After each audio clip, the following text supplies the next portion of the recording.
We are a couple living full-time in one of the most unique neighborhoods in the world. When most people think of the French Quarter of New Orleans, they think of Bourbon Street, touristy restaurants, and jazz music. But the reality of life here is very different. Many of us full-timers, as we call ourselves, chose life here because of the history, the architecture, and the culture. Most of our homes are almost as old as the United States. While only a couple thousand of us are living in the French Quarter, we are sharing it with many millions of visitors a year. It comes with the good and the bad, but we persevere. Living here takes effort from everyone. We try to honor and maintain the historical integrity and cultural heritage of this city. A tiny number of people are here putting in the work so that everyone else can play. We wanted to share a glimpse into our lives as French Quarter citizens, to show people that the French Quarter can once again live and thrive as a working neighborhood, not simply a tourist zone.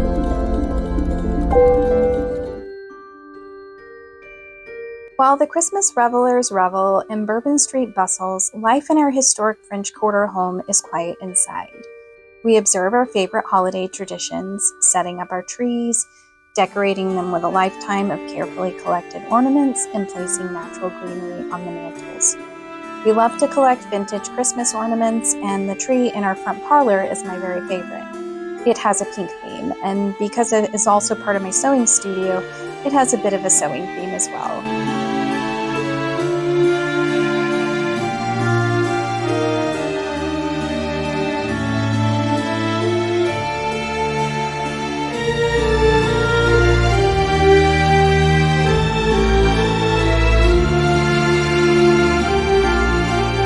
The majority of us living here do not live in homes that look like architectural magazine editorials. We do not have priceless art collections or interior designers doing everything for us. In a community where the majority of our homes are over 100 years old, a lot of us are DIYers. We are doing the renovation work on our homes ourselves. We thrift, we craft, and everything is a process of trial and error.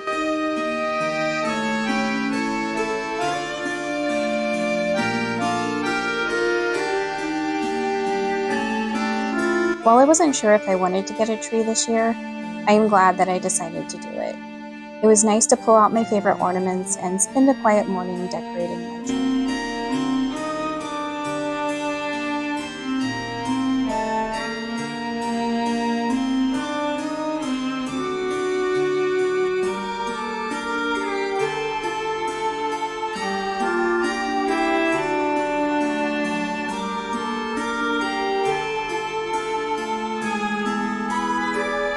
In early December, Patrick made his traditional fruitcake.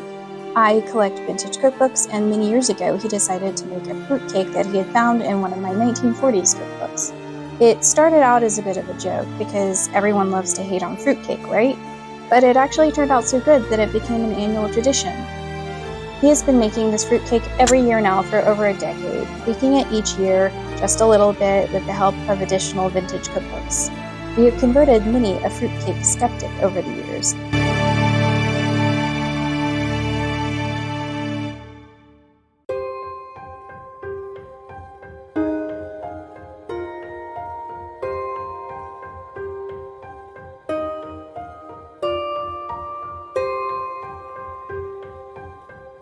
The first step when making fruitcake is candying our own fruit.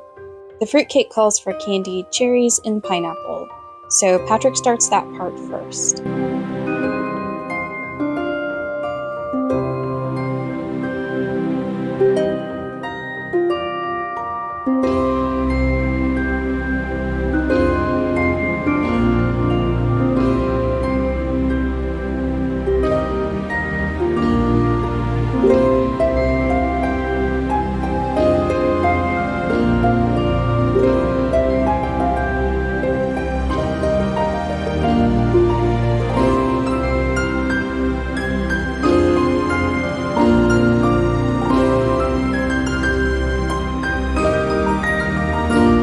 Meanwhile, I get to work chopping up all of the dried fruits and nuts.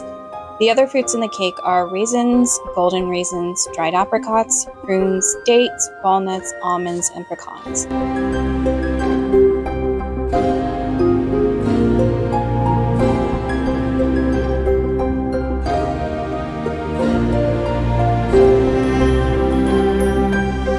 Then on to zesting the oranges and lemons.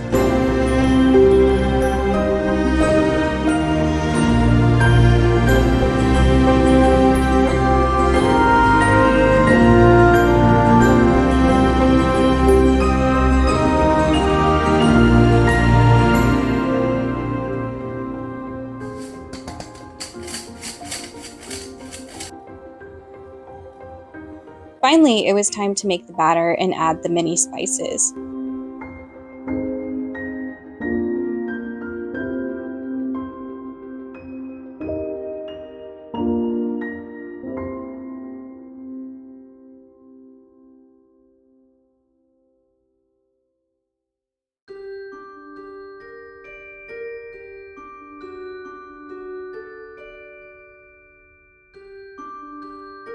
Then we placed it all into a bundt pan, and it's time to bake it for approximately 4 hours.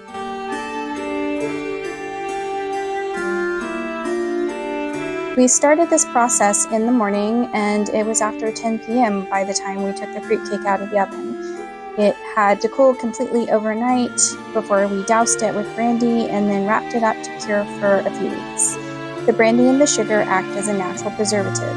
Once we cut it, it generally lasts until February.